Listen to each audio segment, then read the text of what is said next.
I'm very lucky today that we've got Jill Palliser, who is an evidence lead in education and knows an awful lot about metacognition.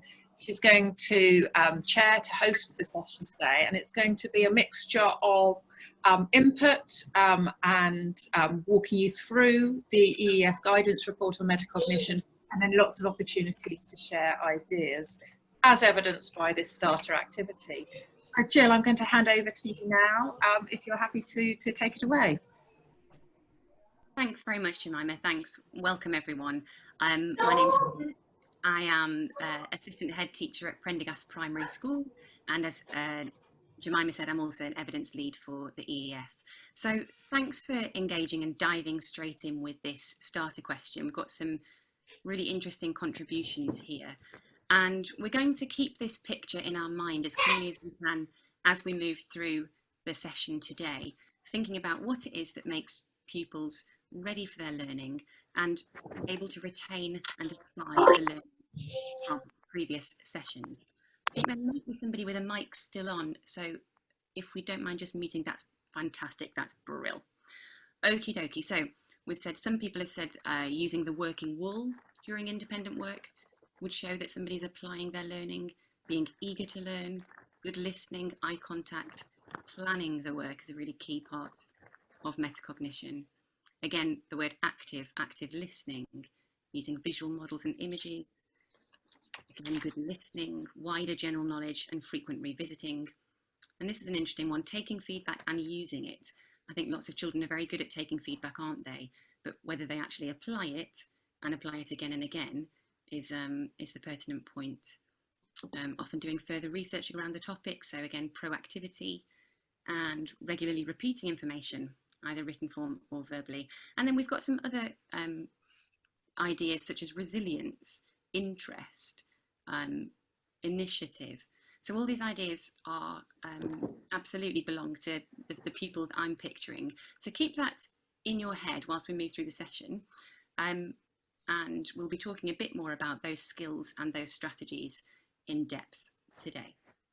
Okay, so thanks for participating in that.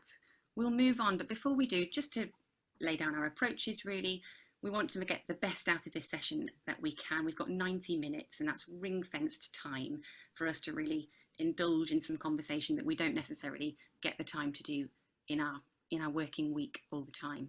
So obviously some of you will be at school, I appreciate that, and I'm at school as well.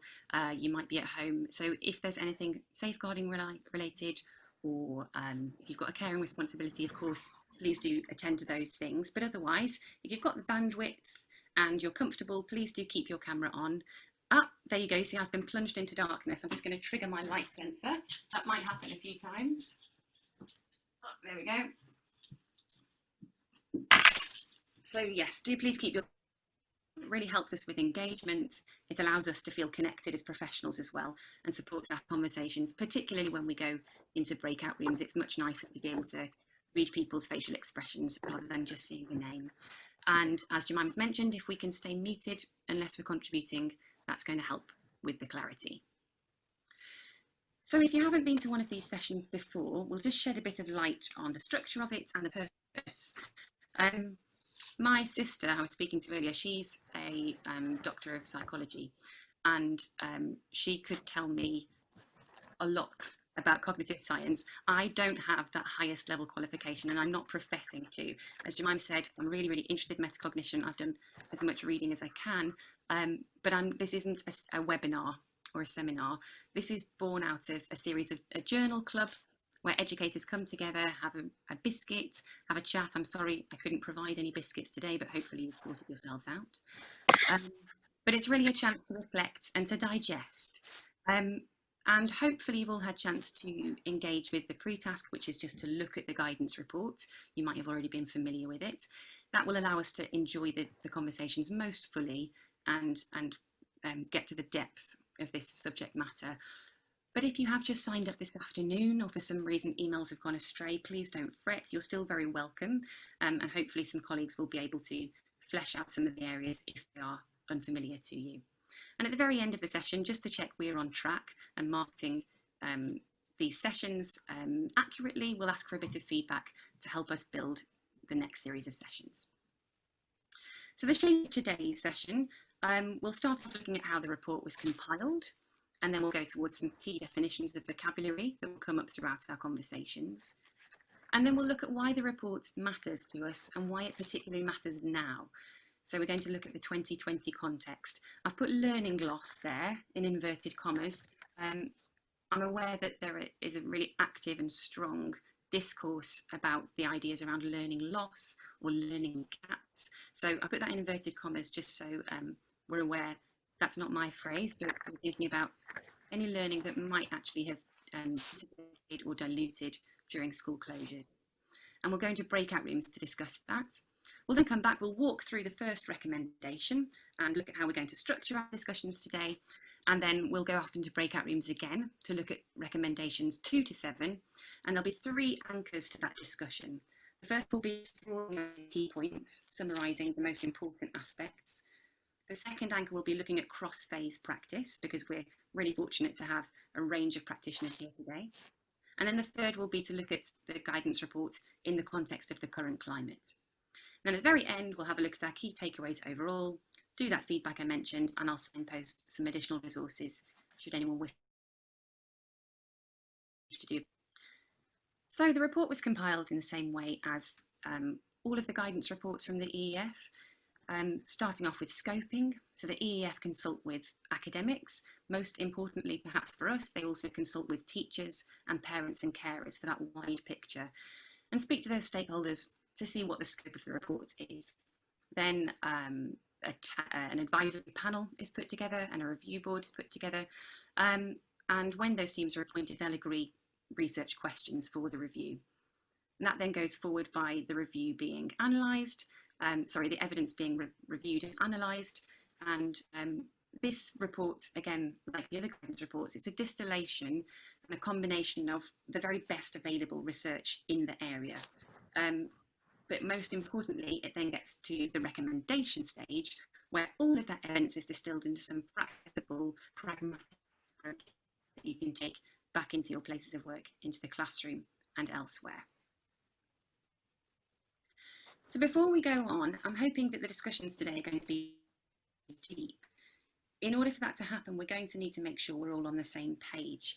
Now, you might have done a lot of reading around metacognition or a lot of study. It might be something with which you're very familiar. So if that's you, these 5 terms might suddenly go ping, ping, ping, and attach themselves very neatly to a lovely schema, and you'll have a lot of clarity. If you're less familiar with this terminology, then actually that could feel a bit worrying, a bit scary, because some of this vocabulary can be, I suppose, unfamiliar. So if that's you, that's fine. We're taking the time now to define these. And what I'd like to do is go into breakout rooms, and we'll pick 2 of these words. So you might want to just take a quick picture on your phone, or just jot down these words or these terms. And we're going to try to define these as clearly as we can in the context of this report. So cognition, metacognition, motivation, self-regulation, and self-regulated learning. And I can perhaps guide your conversations to think about the similarities, maybe the crossover, but also those distinct and key differences that will help us to make sure our conversations are clear. So Nadira, if we could go into breakout rooms, I think we'll spend about 3 or 4 minutes. If you choose to, and you've already defined them really well, by all means move on to another 2 or another 3. Okay, brilliant. I think we've got everybody back, so I shall share my slides again.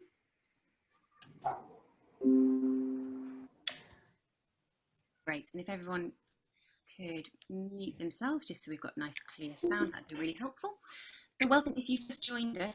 It was joined us because some of us were in breakout rooms having a conversation, trying to define these words that are going to serve our conversations today. So I wonder if somebody from breakout room 1 might like to feed back a bit about what they discussed. Anybody can jump in.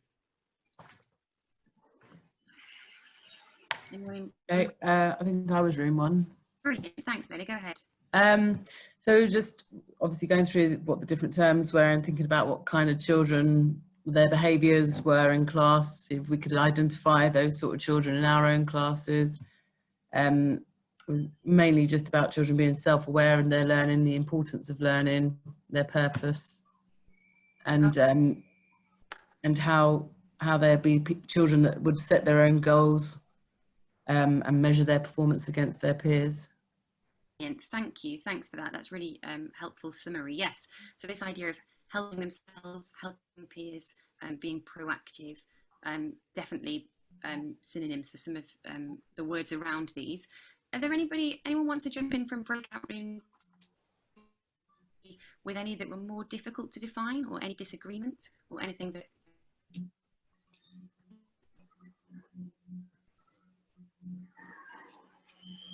I think Jill might have frozen there a bit. Group 2, perhaps you could share something that was slippery, difficult to define there. I can jump in. I think the one that we had more to say about, rather than being difficult to define, was motivation, and sort of the elements around motivation and things that can affect your motivation, things that can sort of slow you down or really spur you on. So yeah. Brilliant. Am I back now? Yes, you are. Jemima? Thank you. And thanks, Laura. That was great. Yeah, I think motivation can definitely be one of those muddier terms because it's so general. It doesn't really necessarily belong specifically to this conversation. And actually, so motivation can become quite unclear in some people's minds and in their discussions. Okay, so what I think we'll do is just have a look at how we're going to define these in the context of the guidance report, starting with cognition. So cognition, and I would share this with children if I were teaching them about the word cognition. It comes from cognoscere, which is to get to know. So to get to know somebody and to get to know something, and it is in fact that process of acquiring knowledge and acquiring understanding. And the only thing that I find a bit troublesome about that definition is that acquiring can feel a little bit passive, whereas actually we want children to be seeking knowledge and using it proactively. But that's our definition, is knowledge and understanding that is acquired. So really bread and butter every day of our teaching and learning. So metacognition then by definition should mean meta, about itself, cognition, knowing and learning. So knowing and learning about knowing and learning, or thinking about thinking. And I think this is where often we get unstuck as practitioners, because to say that metacognition is summed up by learning about learning and thinking about thinking is really oversimplifying.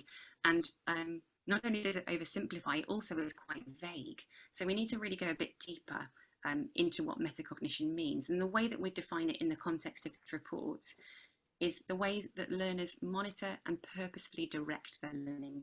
So again, I think the phrase thinking about thinking, although that's not untrue, again, it can feel a bit passive and it can feel not very easy to apply, and it doesn't really necessarily have a goal going anywhere. Whereas metacognition is very much about definitively and purposefully monitoring and directing learning.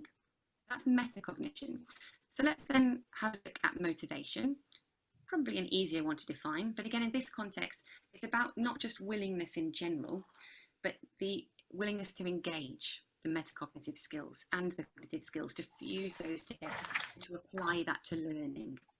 So that's really quite a big ask. And again, a lot of our job as teachers, as leaders, is going to be sustaining that motivation and modelling that motivation for children, and making sure that it isn't always tied together with a very positive, upbeat emotion, because actually motivation is often needed at the most downtrodden and difficult times. So remembering that's when we think about we want to encourage to think more metacognitively. Now, self-regulated learning, again, is perhaps, I'd say, maybe the most complex of these ideas, because it involves so many things. And actually, all of those things we've mentioned so far are involved in self-regulated learning. So a learner who's self-regulated will be proactive. They're aware of their strengths and limitations. They know themselves. They set goals, and they have task-related strategies, and they're guided by those. So it might be that somebody who's very adept at self-regulated learning would be using an addition strategy to check the accuracy of their subtraction, so recognising that inverse link.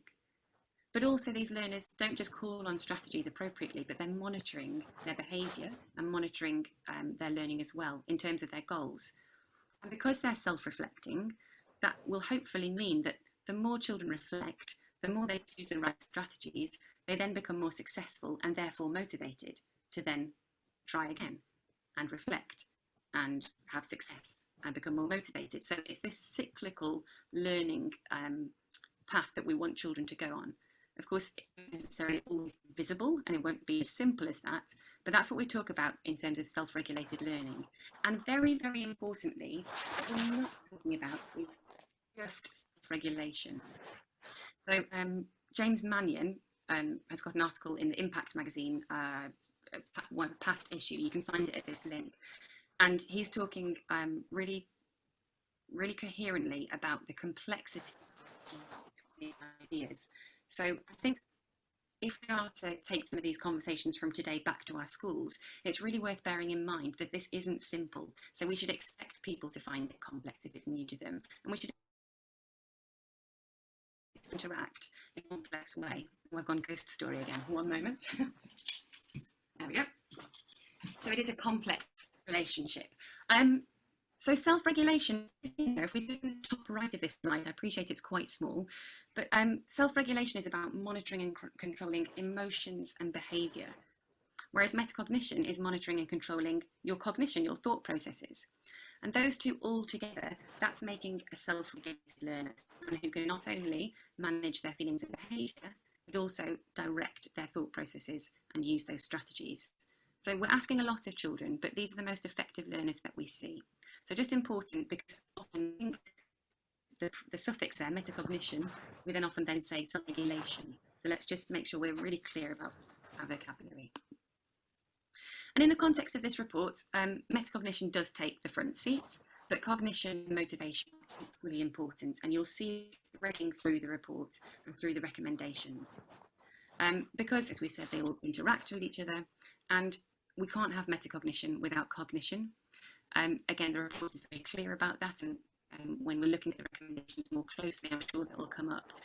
If children don't have strategies, they don't have the understanding and the knowledge, they won't be able to choose how to apply those. So that cognition must be there. And if they're not then willing to reflect on their prior learning or to make connections, then again, they're not going to be fulfilling that cycle. So why are we looking at this guidance report today? Why does this matter? Well, if we think about the Education Endowment Foundation's mission, and I would say probably our moral purpose as educators overall, we want to make sure that all children have access to an excellent education and to brilliant opportunities beyond there. And we know these statistics, don't we? By the time children in secondary school, disadvantaged pupils more than a year and a half behind non-disadvantaged pupils. And there are, if you look on epi.org, there's lots of information there about how that's spread across the country if you do want to look a bit more closely. But we know that we need to narrow this gap. And actually, over recent years, that gap narrowing has been there. And it started to slow and it's become quite sedate. And actually now, that means that in order to close the gap entirely, it's going to take a very, very long time. So this is a call to action. We need to make sure that we're working very hard and in the right ways to ensure that all children have the opportunities they should. But we know about that motivation, and really what we're getting at is this report that matters. We know from the EEF toolkit and from looking in the guidance report itself, this report shows consistently high levels of impact, and it's very low cost, and it's particularly high impact for low attaining pupils and for older pupils. So we know that these strategies work. You can see there in the EEF toolkit, metacognition and self-regulation. See, they're using self-regulation as well. Self-regulation is plus 7 months, and actually there will be some reports there that are purely self-regulation. So we're hoping there's a real value added there to working in this way. But the reason we need this guidance report and not just the theory is because even though there are really good positive outcomes, and it can be really difficult to find those concrete examples, ways to put this into practice. So we can do all the reading that we like, but if we don't actually have some on the board recommendations for what to do when it comes down to it, it's not going to be much use in our heads. And then finally, I want to think about why this matters now. It's been really useful to me over the past few years, but it's particularly useful now because of the situation we find ourselves in. So we're going to think about those positive learning behaviors that we wrote down at the beginning, thinking about that pupil that you know is a really effective learner and applies metacognitive strategies really well. Thinking about those, which skills and strategies have you seen that have either been completely lost or eroded during school closure, if any? What content and approaches are harder to model and teach remotely? And then what effect has closure had on your assessment, on even being able to see where you might need to give more support and more scaffolding? And then how are you addressing that in your school? So again, take a photo of that screen if you like, so you can remember those questions. We're going to breakout rooms just for about 5 minutes, I think. And then when you get into your breakout rooms, if you can find the person with first name first alphabetically, just keep a note of that, and do keep a note of your breakout room number as well. I tend to forget it myself and then never know which group I'm meant to be feeding back from. So take a note of your breakout room number, take a photo of these questions or give them a jot down, and then whoever's first alphabetically, I'll ask you to feed back at the end on your conversations around school closure and any learning loss that's happened. So Nadira, if we could go into our breakout rooms, please, that would be great. Great, thank you everyone. Well, that was a really fruitful discussion in breakout room 8.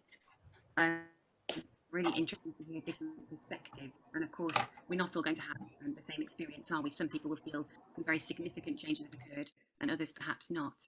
Oh, I'm sorry if my sound's a bit crackly. Is that any better? Anyone give me a thumbs up you can hear? Thank you, thanks Tracy. Okay, I'll plough on. I think I've got a connectivity issue, so if I'm still crackly, do you mind letting me know, and I will try swapping network.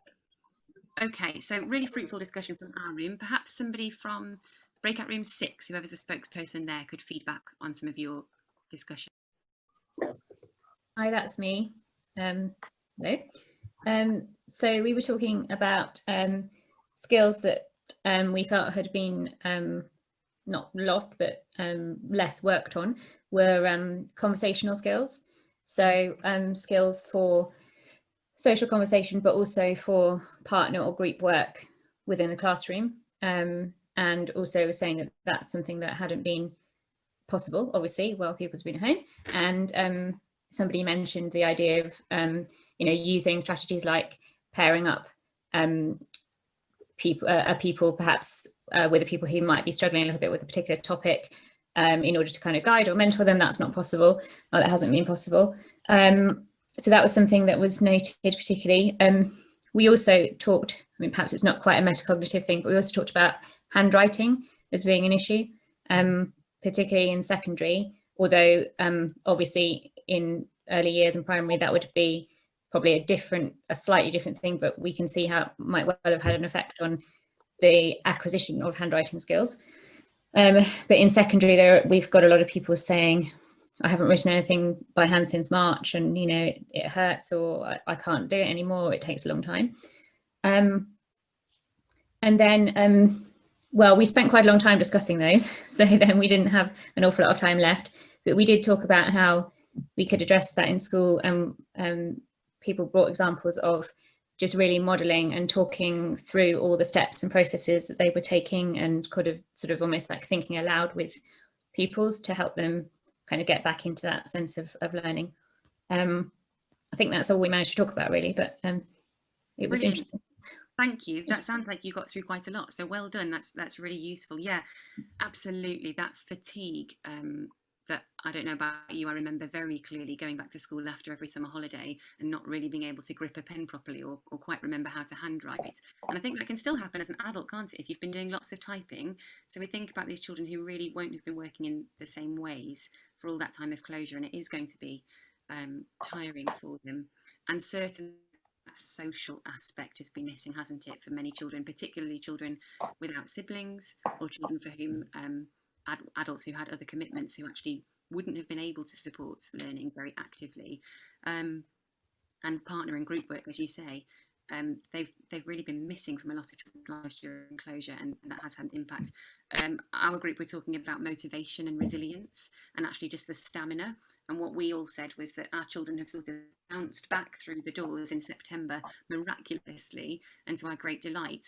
And we're now finding that come the end of November, actually there is a bit of an issue with stamina, and actually children, I think it's now setting in, isn't it, this idea that that actually this is here to stay, and that they're aware of what they might be missing in their learning as well, and that socializing hasn't happened, and it's becoming quite tricky. And particularly for our youngest children, Sinead in our group was saying that it's the learning behaviours that actually have she's found have slipped away, and their independence, because children have been used to having their needs met by their parent, sort of been at their beck and call perhaps. So again, on the one hand there'll be some children who haven't had much availability from adults, on the other hand there'll be children who've had their adults around all the time, and now going into a pool where it's 1 to 30 is very, very difficult for them, and being able to delay gratification is not an easy task for many children. Thank you, that's really helpful. We might just take feedback from one other breakout room, I think, and I'll let it be a free-for-all, so anyone who's enthusiastic to add something else, jump in.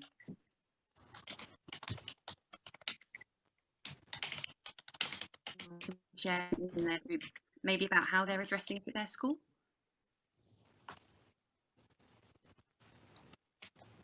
Anything interesting from your room, Jemima? Oh, here we go. Brilliant. Thank you. Yeah, hi, it's Andrew. I was in breakout group one, and one of my colleagues there was talking about Kagan modelling, which is not something I've used, come across very much, but it's apparently sort of about giving students structure around how to interact with each other. And in our school, in the secondary school, we've been spending a lot of time focusing on oracy skills, trying to encourage students to be a bit more confident about speaking out in class and building subject-specific vocabulary. And actually, more recently, a lot around metacognition. We're doing a lot of work on metacognition and how we can specifically in individual subjects help students understand how they can help themselves to learn. And with, you know, very, very straightforward little tasks that they can do, and not trying to overcomplicate things too much. Thank you, Andrew. That's really useful. And I think particularly for those children who are old enough to be doing their learning independently, and who need to do their learning independently for the majority of the time, I think that's absolutely right. They're still look like they're managing independently. They still will need those strategies, won't they? And actually naming those strategies is really helpful, so the children, even pupils in their late teens, will still need to know which strategy they're calling upon in order to really engage fully in that cycle in an aware manner. Okay, thank you so much. That was a really, really useful conversation to share with you all. We'll move on, and I mean, these 3 points really here were echoing what we've heard from colleagues. The fact that school closures have very likely reversed the progress we've made towards narrowing the attainment gap in the last decade now looks like that's been all but reversed by the time away. And we also need to think about pupils who would have achieved really, really well had things stayed the same, but now will have experienced quite a lot of upset. In a secondary example, there may be some children for whom a coursework exam structure would have worked really, really well. There might have been pupils who had deliberately taken a course where a lot was riding on an exam, and now they haven't had that opportunity to actually showcase what they knew and what they understood. So again, now it's really important to use these strategies and to be teaching these skills explicitly so pupils can adopt new tactics and new techniques in order to learn effectively. And as we've all said, the independence factor. A lot of us are going to be teaching either in a blended way or perhaps teaching remotely for some or all of the time. So it's really important that we can make sure children have those skills to learn independently and to get what you want them to get out of their lesson, even if you're not there physically. If you're interested in doing a bit more reading about this, Alex Quigley's written a really good article it's on TES at the moment, about why teachers need to help students help themselves. I don't think we need convincing, and if you're here, I'm sure you agree with that anyway, but there's some really useful content in there again particularly for secondary colleagues. So before we do dive into the guidance report in depth and look at those recommendations, yes, there is a lot of positive to take from this guidance report, and I do hope that we leave this session today with a spring in our step and some practical ideas to put into place in the coming days and weeks and months. But of course, like any evidence-based practice, we need to have considerations in mind as well, and we need to question critically what we're reading. And it's worth just bearing in mind these 2 points. The first being that actually these strategies and techniques do work best in collaborative groups. So this evidence is very much saying, yes, these skills do work best when children are together and when they can learn from each other in person. So if we're not in that context at any point over the next few months, we need to think about how we can support those collaborative skills remotely. So even if children aren't in contact face to face, does our school give us the opportunity to have that, that sort of FaceTime with our pupils? Are they getting a chance to have a dialogue with each other? And then secondly, thinking about the evidence serving older pupils more than it may younger pupils. Now, if you read the guidance report in detail, you might have a little alarm going off here, thinking, well, one of the misconceptions that the report tries to dispel is that the evidence is only good for older pupils. And in fact, it makes the point of saying, no, younger pupils can benefit from this, and actually younger pupils are perfectly capable of working metacognitively, and that's the case. But we do need to bear in mind that actually from the evidence base, that rigorous data is telling us that this is probably still more effective for older pupils. So if you are a primary or an early years practitioner, that doesn't mean you despair. It just means we might need to look a bit further. It doesn't mean that it doesn't work. It might just mean the evidence base isn't there yet, or the research showing this evidence in practice isn't yet there. And so sometimes some informal examples can be really useful to corroborate our approaches. I'll share with you, this is an extract from an article by Tanya Chowdhury, who works at the East London Research School. I'm just going to trigger my lights again. There we go. Tanya is an early years practitioner, and she's been doing a lot of work in observing metacognitive practice in her youngest children. And this is an observation that she'd taken of 2 children who were talking about the metacognitive process. So the first child says, she's making a mask. She's commenting on somebody else's work. She's making a mask. I think it's a mask. Kind of looks like one. She's thinking about what to do next. She looks a bit stuck. She's trying to use the glue. I don't think that's going to work. She's hilarious. See? She's thinking about what to do next. Oh, look, she's using the tape now. That's a better idea. That's good thinking. I would have used the tape. And the second child saying, reflecting on their own work, so a photo of some work that they've done and some building, some construction, and they say, I was thinking when I made that house with the Duplo, first I made a roof, but it didn't stay, so I had to think what to do next. I changed it and I made it with the long pieces instead. I was doing thinking. So first of all, just really delightful to hear those children talking about their learning so clearly and with such enjoyment. But I really, really like and want to draw your attention to that last sentence of I was doing thinking. Now, again, it might be that some people might take a bit of, take pains saying, we're doing geography or we're doing history. But actually that idea of doing thinking makes us understand to the child that feels really active.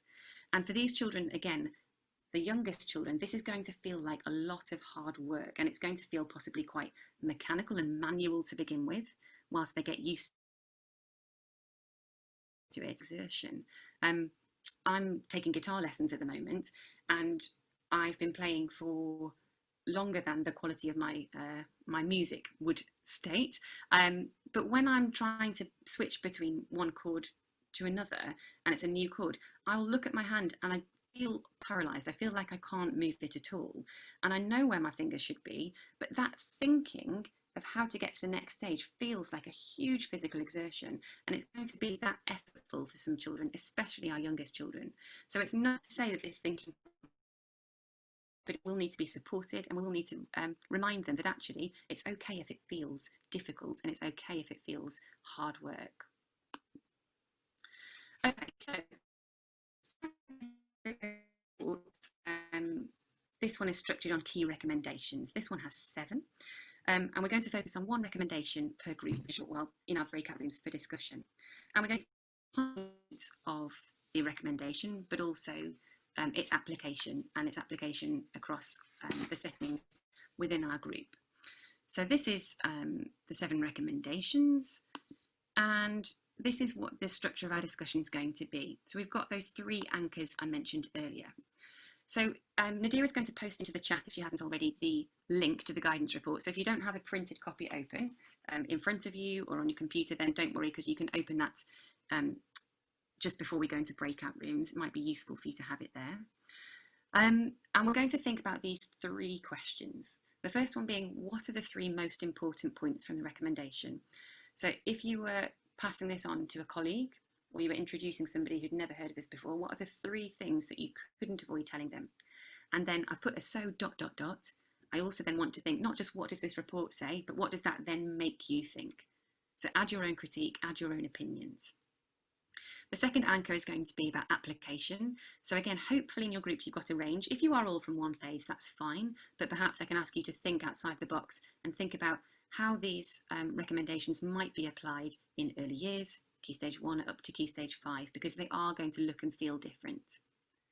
And then the third question brings us back to our current climate. So in our context, what is that going to change? This report was written before any of us knew any of this was going to happen. So it's still applicable, but we might need to have some tweaks to practice. And there might actually be some things that are even more pertinent and will work even better in a remote context or a blended context or a non-proximal context. So 3 key points, application across different phases, and then application in the current climate. So there are 3 anchors. So if you haven't already, just take a quick photo of those. And Nadira has put a link, thanks Nadira, into the chat there of the Metacognition and Self-Regulated Learning report.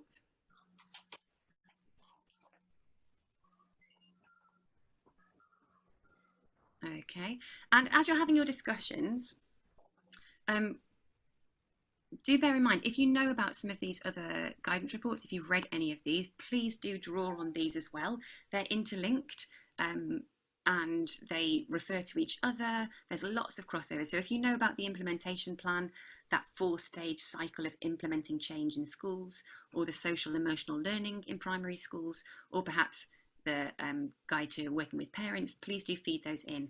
And there's this sparkly report on the end, that feedback report that doesn't look like the others because it's not fully formed yet. That's very exciting. That's coming this summer. So do have a look out on the EEF, because I imagine there's going to be, again, a lot of crossover between the Metacognition and Self-Regulated Learning report and this feedback report as well, because we know of the relationship there. So before we go off into our groups, we'll just walk through recommendation 1 as if this were our discussion. So recommendation 1 is about teachers acquiring professional understanding and skills to develop their pupils' knowledge. So teacher being really well informed so that they can then spot opportunities to develop their pupils and make sure they are then well informed and able to practice in this way. We think of this cycle planning, monitoring, and then evaluating, having this range of cognitive skills to draw upon, applying those deliberately, and then reflecting on how it's going and perhaps changing tack if need be. So if this were my breakout room discussion, if we're thinking about the key 3 points, I think I was a bit cheeky and I might have put 4 in because it's a juicy one. But oh no, look, I've been very good. I've limited myself to 3. So I might mention that these aspects are cyclical: planning, monitoring, evaluating. Another key point would be that it can be encouraged in younger learners. Metacognition can be encouraged in the youngest children. And my third key point might be that metacognitive learners require a knowledge of themselves, their strategies, and their tasks, so that teachers can then think about the metacognitive load as well as the cognitive load and plan accordingly. They might be my 3 key points. If I was discussing the variety across the phases, perhaps I'd mention these sorts of things. The fact that language might be very similar between adults and children at secondary school. So it might be that at secondary you're talking using this vocabulary of self-regulation and self-regulated learning. It might be in primary and early years that actually you want to talk about managing your feelings, or choosing learning strategies, or choosing ways to do things. Okay, so again, the language might be different. In early years and primary, of course, we've got the opportunity to look at metacognition across the range of subjects, whereas in secondary, there might be a risk that we're in a subject silo, but also we've got that benefit that we're going to be able to get much more in-depth understanding of metacognition in our particular specialism. And then most older pupils, so again in secondary and upper primary, they might be able to much more clearly articulate metacognitive ideas, but then they might be more inhibited. Typically we'll find that younger children are very willing to speak about themselves because they're still in that egocentric developmental level. So they might be really willing to talk about themselves, but perhaps they won't have the vocabulary or the articulation yet. And then if we think about the current climate, perhaps we'd mention these sorts of things. The fact that it's important to keep continuing and reading, that we might signpost material online for trainees. Perhaps we might talk about making metacognitive opportunities explicit, even in remote learning. So modelling thinking out loud by Loom. It might be that you share with parents and carers the learning more, because increasingly they're going to be more responsible for learning if it's happening at home. So these are the sorts of ideas we might discuss if this were our recommendation. All right, so we'll go into our groups now. Nadira, I think we'll take 20 minutes in our groups. It's going to be quite a sustained conversation. So if you do feel you need to go and get a quick drink, then just tell your colleagues, that's fine.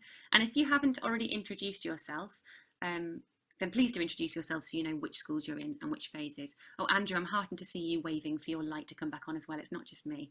I need to get a very long, I think I need a meter stick in here. So if you haven't already done, take a picture of those 3 points. Have a look at there's a link in the chat to a Jamboard. So if you could click on that link and navigate to the board that has the appropriate number. So if you know your breakout room, that's the recommendation you're looking at. And if you could just post some of your ideas up, and we'll have feedback, but also it means you can then revisit that Jamboard and see what all the other groups said. So it's just a way of collating all of those ideas. If anyone is feeling particularly, it's very intuitive, Jamboard, so I'm sure you will have at least one person in your groups who can on that link. Thanks, Jemima, that's really helpful. Yeah, it is very intuitive. It's an online sticky note app from Google. So you just find a little mini sticky note on the left-hand side and you can add your thoughts there. So if we you'll only get a warning when you've got a minute left to go. So whoever's second alphabetically, if you can just keep time and about halfway through, perhaps move on if you haven't already to those second and third points. And whoever's last alphabetically, you could be the scribe and take control of the Jamboard, and then you'll be the person that feeds back to me. Do just take a note of whichever breakout room you're in, because that will guide which guidance report recommendation you're looking at. So if you're in room 2, it's guidance report 2. Room 3 is recommendation 3. Room 4, recommendation 4. The only tricky one really is room 7, which should be room 1. And if we've got more breakout rooms than that, then I will say feel free to choose whichever recommendation you like, up for grabs. And if you do feel after 20 minutes or before 20 minutes you've exhausted the conversation around the recommendation, then please do move on to the next one as well and keep that conversation going. All right, so I'll see you back here in about 20 minutes. Thanks, everyone. Gosh, I thought to begin with, are we going to need 20 minutes? Yes, we did. We needed more than 20 minutes, I think. So if you didn't cover all the points there, then no worries. And hopefully it's interesting food for thought to continue. But we'll take a bit of feedback now. So if I can ask somebody from breakout room 1 to feedback on the first recommendation. Shall I set the Jamboards? Yeah, that would be useful, actually. And we were in breakout room 1. Oh.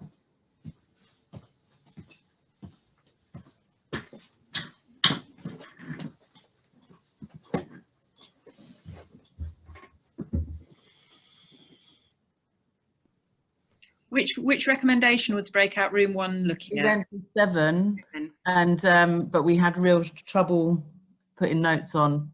They kept chucking us out. Okay.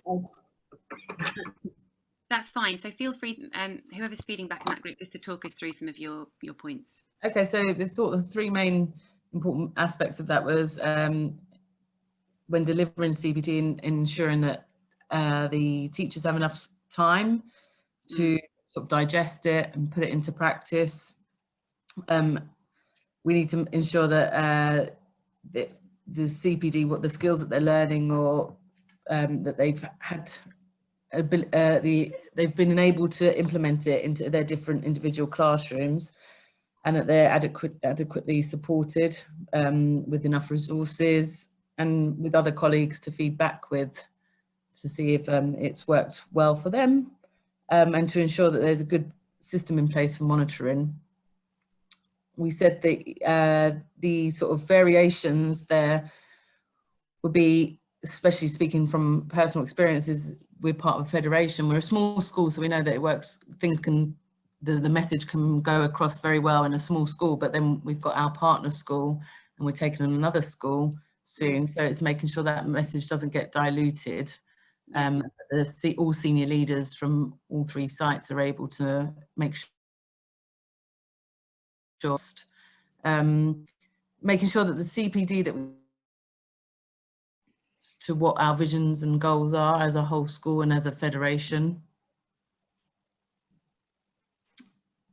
Making sure that it's, well, the variation could be that subject specific, whereas, you know, one school might need some support in one area of the curriculum, whereas another school's doing really well there.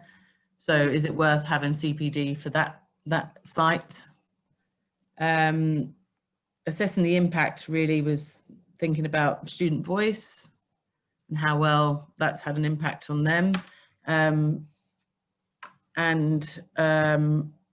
The challenge of doing new things, making sure that all teachers are buying into what the SLT and what the leaders are sort of pushing for them to do. Well, they've got enough going on at the moment. Is it right that we have CPD at a certain date, usually at the end of the autumn term when everybody's got a lot on their plate anyway? Thinking about the right time to have that CPD and making sure the way it's delivered is something that's inspiring to all teachers. Brilliant. Thank you, Leila. You've really comprehensively covered that and put it succinctly. So thank you. And I think the key messages there were consistency and timing and buy-in, weren't they? So making sure that actually you've got everybody pulling in the same direction. And I think that's why we wanted to start with those definitions today, to make sure we're all talking about the same thing in the same way. Thank you. I'm aware that we're going to be running out of time quite rapidly, so I'll just ask somebody, perhaps I will ask people to feedback as they wish. So jump in and let us know which room you're from and which recommendation you're from, and talk through a bit of the feedback. I was in room number 2, and we talked about, so our recommendation was explicitly teaching those metacognitive strategies, and how that's actually really necessary, because our primary pupils do find it is lovely, that they're great at everything, but it doesn't really help when you're doing self-assessment that they're just all the way at the top, smiley face. So that does really need teaching. And we did talk about the fact that actually as teachers, we're also responsible for offering them that range of format and things that could work, because as individuals, as teachers, we sort of go with what makes sense to us and works for us, but actually we should maybe be thinking about the fact that in each new lesson we can think of, is there a new way that we could present this, because if that doesn't make sense to us, it could eventually be the thing that that child's going to choose. So we also thought that was linked to the recommendation we've just looked at, which was the 7, the one where leadership needs to put CPD in place so that teachers are aware of sort of the wide range of metacognition strategies that we can teach our children. And in pink, we've talked about, these are the post-its talking about how does that relate to the current climate.